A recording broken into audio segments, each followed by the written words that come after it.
Hello and welcome back to another exciting installment of True Crime, Innocent Prison, Bleach King. What? Sorry? Oh, right. Sorry, no, this is my philosophy book. Where did it come from? Well, the other day I was in Chinatown where I met this old man with a long, skinny, white beard, and he gave to me a monkey's magical paw, which gave me 3 wishes. So, I traded it for this cool philosophy book. Now, maybe you don't think that was a great deal, but I think it was. So, which one of us is right? I say it is, you say it isn't. The answer? It's all relative. Or is it? So here's the story of a Persian king, and we'll call him King Simon, right? So King Simon, he has loads of visitors in his court at the moment, and some of them are Greek. So he calls over these Greek visitors who are just standing around at the time, and he asks them, what would it take to get them to eat their dead fathers? And the Greeks go, what? And he says, how much money would it take for you to eat the corpses of your parents after they died?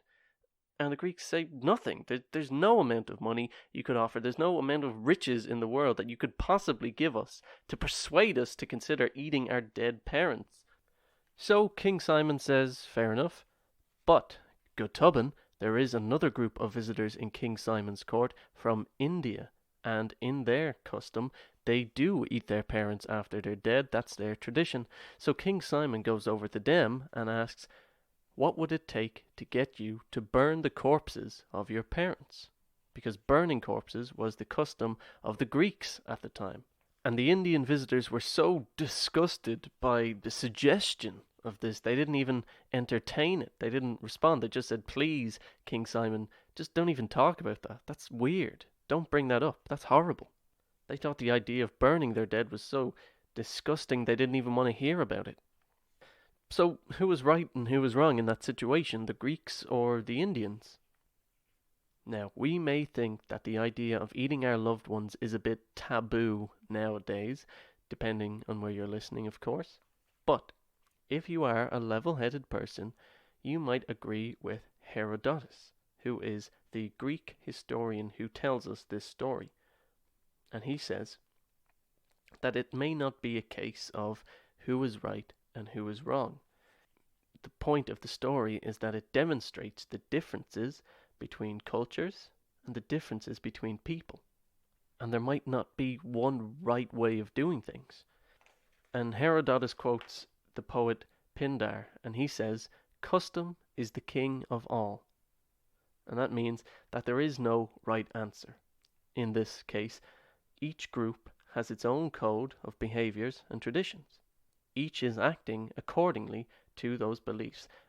And they would argue it was those particular beliefs that they were following if their actions were called into question. So, to put that into perspective, imagine you're out and about, you're in a park, it's a lovely sunny day, so you sit down on a bench and you're enjoying the sunlight, you're just taking it in. Then, an alien spaceship comes down. I know, imagine.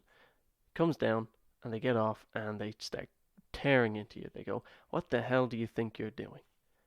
That is so disrespectful. That's so wrong. That's so immoral. Because what you don't know is the aliens have just come from a planet where their sun has exploded. So to see you sitting out here just passively enjoying the sunlight, you're not praising it, you're not actively enjoying it, it's rude. It's against what they know. But what you would say is, well, it's okay where I come from. It's my planet and our culture and my beliefs tell me that I'm doing the right thing. I'm doing something that is okay. You don't question it. You just understand and you just accept that that's okay. Why would you question it? And I think you'd be right to do that because it is our culture and it is our custom that tells us it's okay to do that. So why would you judge yourself or want others to judge you based on a custom and a tradition that you have no knowledge of? But to sum it up, there are tons of cases throughout history of people behaving in ways we consider wrong now. But the idea that we can't judge these people based on our perspective of morality, which in turn may seem wrong to them, is what spawned this idea of relativism. And that's what we're talking about, is relativism. Because it's all relative, right? I say tomato, you say tomato. It's just my way of doing things and your way of doing things. It's not right or wrong. That's just how the world is, right? And even today in the world, depending on where you go, the definitions of things like right and wrong change depending on what country you're in. You can do certain things, but you can't do others. Does that mean it's immoral to go somewhere and do something you can't normally do at home? These kind of questions and these kind of ideas are brought up by these people called the relativists, who follow this idea of relativism. They believe it's all relative, that people should be judged by the rules of their own customs and culture, and not our own, not an external one we have ourselves and put onto them. And as a result of this, the relativists say there is no absolute universal truth. But there is one man who had a big problem with that, and I wonder if you can guess who it is. But we'll come back to that in just a little bit, because we're going to get back to this idea of there being no truth, no universal truth, only relativity. Think of it like taste. Basic taste, one of your five senses. Does a tomato taste good? There's no right or wrong answer to that. I personally don't like the taste of tomatoes, but that's not wrong. It's not right. It just is. Where, on the other hand, you might love the taste of tomatoes, but that doesn't make it right and it doesn't make it wrong. Again, it just is. It simply is that the truth for you is that they taste good, and it is the truth for me that they taste bad. So, if these two statements, which contradict each other, are both true, then there can be no universal truth. And this is what relativism tells us, because all things must be relative. And from this we see that consequently it would be inappropriate to try and persuade someone to change their ideas about things, to persuade someone who doesn't like tomatoes that they should, or criticize them for not liking them, or criticize them for liking them and persuade them they shouldn't like them.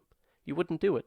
Most people just accept that people don't have the same tastes in things, and they move on. They just let it be, and they accept it. Each to their own, as old Granny Tubman would say. But when you think of how much time out of our lives we spend arguing over the relatives, and by relatives, of course, I don't mean old Granny Tubman, I mean the things that may not have a right or wrong answer. So, for example, things like capital punishment or abortion, things that are very heated and charged topics of debate that people fall down on one side of the fence or the other. And it doesn't matter which side of that fence you fall on, whether you're in favor of one side or the other. Instead of trying to force our perspectives onto the other side, if we accepted that there may not be a right answer, it may not be as black and white as all that, we could work together to find a collaborative solution instead of a confrontational eventuality. And what I mean by that is, when you think about things like abortion or like capital punishment, death penalty, you have people for and against. And when these people disagree, it's put to a vote, and whoever votes the most, whoever shouts the loudest, wins. And in this case, it may leave one side happy or neither side happy. And I kind of see a bit of a reminiscence of what we talked about in last week's episode about game theory, where it's not always about working against your opponent. Because if you spend all your time working against your opponent, you may come away with a compromise that suits no one. Where if you worked with your opponent, you may come out with a better result. And I think there is kind of a bit of an overlap and a bit of crossover between these kind of ideas. But to bring it back, there's no problem with having strong beliefs. It's good to believe in things. It's good to have passion for things, because that's what it is to be human. It's human nature to feel things and to feel them strongly. So there's nothing wrong with that inherently. But it's important to keep an open mind in terms of morality, because nobody ever thinks of themselves as the bad guy. We all believe we are right, and we are doing right things from our perspective. But cast your mind back a few hundred years to when something like slavery was commonplace. But back then, people didn't view it as immoral. They didn't view it as this horrible thing. Obviously, the people being enslaved would see it differently, but speaking broadly about the community or the culture in which slavery was happening, it wasn't considered immoral. People weren't feeling bad about doing this. It simply was something that they accepted. Like you sitting on a park bench enjoying the sun, we judge them based on our own perspectives, but they judged themselves based on their own perspective. And the reason I say this is because I think it's something to think about. It's something that makes you wonder what it is we do today in our cultures, or something we allow to happen in our culture, that future generations will look back on us with the same disgust that we look back on our own past. Alfred North Whitehead said, "What is morality in any given time or place? It is what the majority then and there happen to like, and immorality is what they dislike." But that's enough about morality for the moment.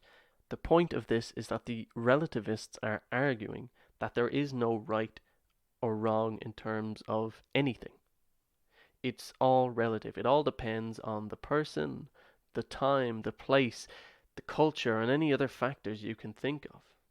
And while some might say that this idea that nothing is truly wrong is flawed, when things like slavery or murder or rape, things which most rational people say are undeniably bad, are unforgivably immoral.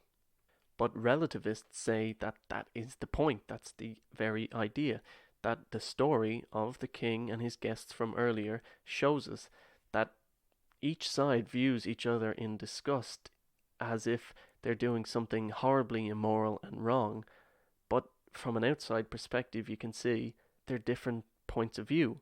And it's not about finding which is right and wrong, it's about understanding each side of it. It's about tolerance and open-mindedness in the face of other cultures and traditions. So that's the moral of today. Anything goes. Do what you want. You cannot be held accountable for your actions because from your perspective you're doing something that is right. Thank you and good night. Except that's not all she wrote. Remember I said earlier about a man who wasn't quite so convinced about this relativism stuff. Did you guess who it was? Well, if you said it was Hollywood actor Tom Hanks, in a way, you might be right. But if you said it was Plato the philosopher, in a much more accurate way, you would be right. And if you think about the last time we were talking about Plato a few episodes back, I think it makes sense why he wouldn't really go for this idea of relativism. Cast your mind back to Plato's cave, where he talks about the realm of perfect forms. If you want to hear about the realm of perfect forms in more detail, I suggest go watch the episode because I explain it a lot better there. But essentially what it is this plane of existence where the perfect form of everything exists. So there is the perfect tree, the perfect apple, the perfect tomato, and all our earthly trees and apples and tomatoes are based off this one perfect image. So you can see how this idea that Plato has of there being one universal truth for everything that our earth is based off of is in direct opposition with the relativists' idea that there is no universal truth to anything whatsoever. But that's not even Plato's main gripe with this idea of relativism. He doesn't bring that up. What Plato does is he points out the inherent flaw in the logic, that being that if all things are relative, then the claim that all things are relative is itself relative. It has to be, otherwise it contradicts itself. So we have to accept that all things being relative is itself relative, because if you deny that, then you contradict relativity straight off the bat. You've given an absolute truth. So we've accepted contradiction as opposed to hypocrisy, the lesser of two evils, but you see problems are starting to arise. So then, if I say that there are absolute truths, and there is a certain way things should be, one way only, and that's it, and I sincerely believe that, then it must be true, because relative to my perspective, it is true. So then relativity has enabled me to state truthfully that there is no relativity and there are universal truths. So now you see the paradox that is absolute relativity. And this is what Plato pointed out very early on in the kind of stages of relativism's life. He pointed out these flaws. And he said, it can't all be relative. He said we have to agree on something. Anything. It can literally be anything, as long as we have something to agree on. Because if we didn't, communication is impossible. In order to communicate, we need common ground. So, for example, if I ask you for a tomato, you and I have to agree on what a tomato is. So, if it is all relative, it could be the case that I know a tomato is a red, juicy fruit that goes well when you cook things. You think a tomato is a bundle of sticks covered in honey. We cannot communicate. We cannot understand each other. Or it could be that the item of a tomato, we both see the red, juicy fruit of a tomato, but to me it is an instrument of cooking and eating. It's just commonplace. But to you, it's a god. You see it for what it is, but you worship it like a king. And me asking, can I have a tomato so I can put it in the soup? It doesn't make sense. You can't comprehend it because there's no common ground. So if we want to communicate, we have to agree on the identity of the tomato and that it is not relative.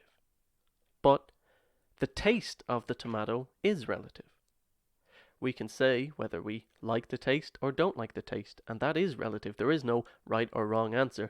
But to get to that point, we have to agree on something.